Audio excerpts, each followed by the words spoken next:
Oh my goodness, I have had such a fun week. Have I found 5-star reads? I think I have. Before that, if you're new here, my name is Leanne and I am on a journey to read more books and branch out and read more extensively across genres and whatnot.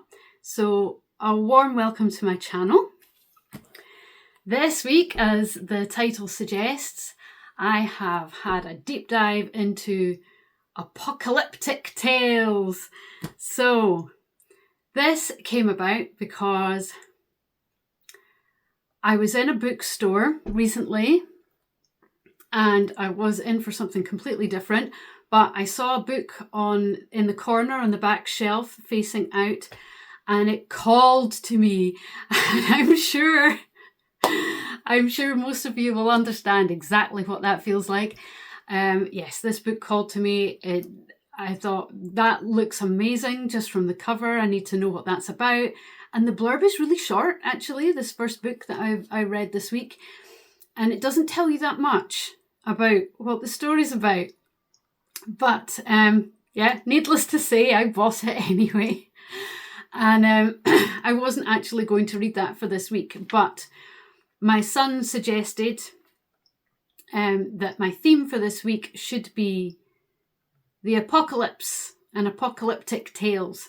So, weirdly enough, this book that I picked up at the bookshop is just that. So I thought, well, here we go. It's meant to be, I'm meant to read this book for this week. So, my first book this week is the Evol algorithm. Now this is by a group of people. It's K.M. Mote, but I think the main author is Kelly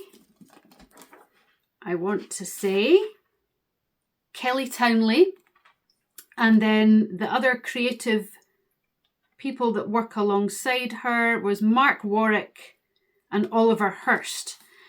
And the reason for that is that there is illustrations in this book as well, and the three of them work together to create this story. I absolutely loved this book. Oh my goodness. The easiest 5-star read I've had this year, I think. This is the futuristic tale, and it follows an 11-year-old called Matargo, and he lives in paradise, or what they believe to be paradise. And it's shut off from the rest of the world, and they all have their own mechs, which is futuristic robots that are assigned to each one of the people that live there. So the story follows Matargo and his mech, and they live, have fun, learn on this island, and they grow until they float. What is floating? What is it for? And what happens next? That is all you find out from the blurb from this book. This is, like I say, a post-apocalyptic tale. Has illustrations that go really well with the story. It's exactly how I imagined it anyway. But do you know what? It's an adventure story, but it's a tale of growth from our character growing in years and therefore maturity, but also they handle such deep philosophical questions about ethics and morality and what it means to be human, and whether or not computers and technology is used in the right way, and how people perceive that, or whether it's a threat, how people grow up in different environments and how that shapes their characters and how they feed off each other.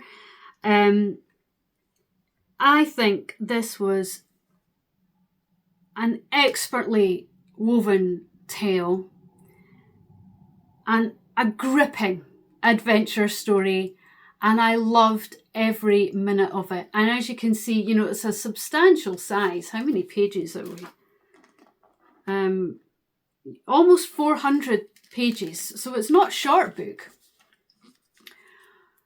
But if you like sci-fi, fantasy, adventure, end of the world nigh type situations with deep character growth, you will absolutely love this.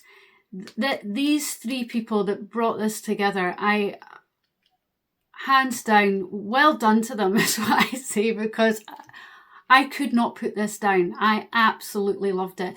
This had all the characteristics of what I like in a book. Now, there's multiple things that I like in a story and in narrative and in prose, and I like different types of things, but this encapsulated so much of the things that I hold dear and what I find interesting, some of the deeper questions, humanity and how, the psychology of things, and even spirituality and whatnot. Absolutely loved it. So that was my first read of this week, and for an apocalyptic tale, I really wasn't expecting that. So it blew my socks off. I'm so pleased to have read it, and apparently this is the first in, I believe, a trilogy. So being a hardback as well, goodness knows how long it's going to take for me to get to the next one. But I'm so looking forward to it, and I will absolutely be reading the next one. They have my cash for the next book, absolutely. So the Evol algorithm. What a great start to the week.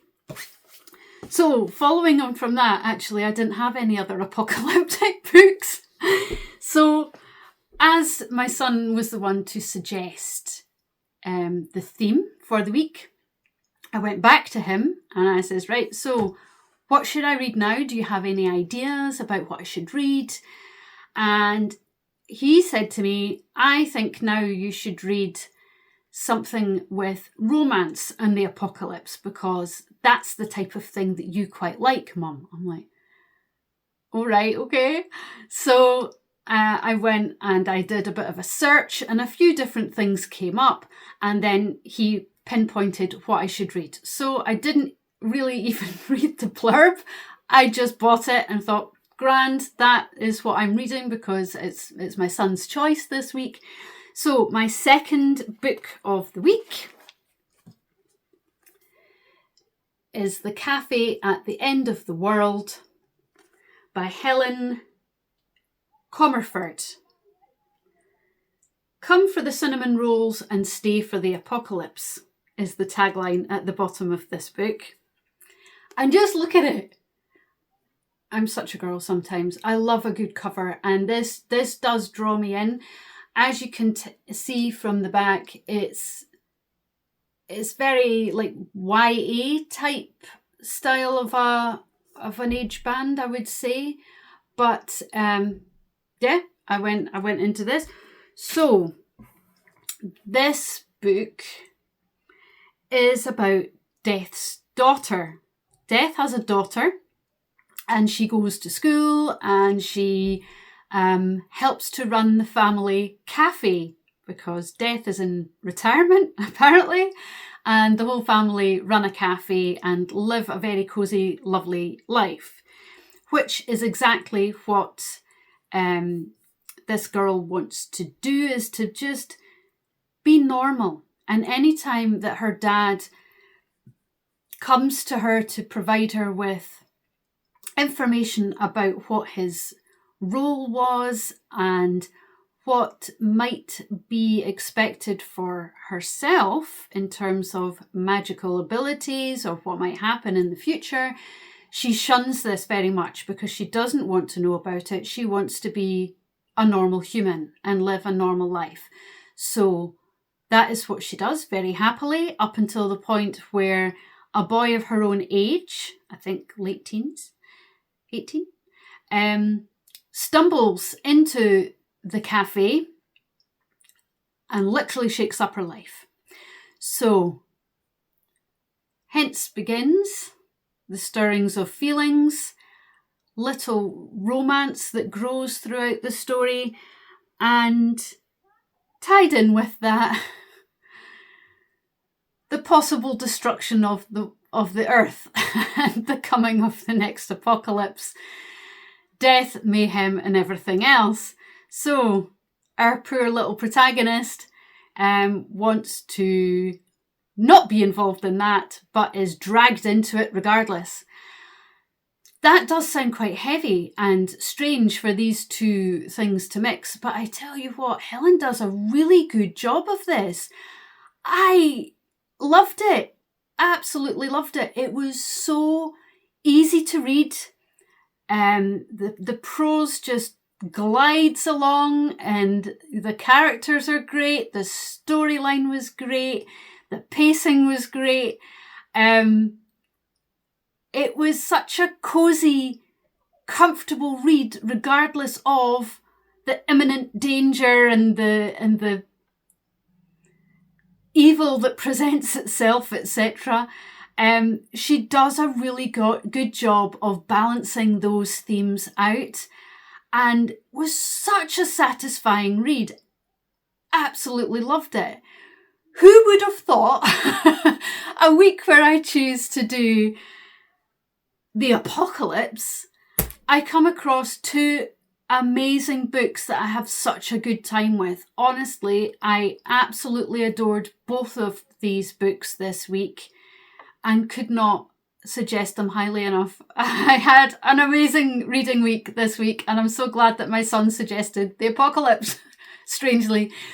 So, yeah, and it brings together the importance of community and family ties and communication. Yeah, brilliant, absolutely brilliant. Right up my street, absolutely loved it. So that's my two reads for this week.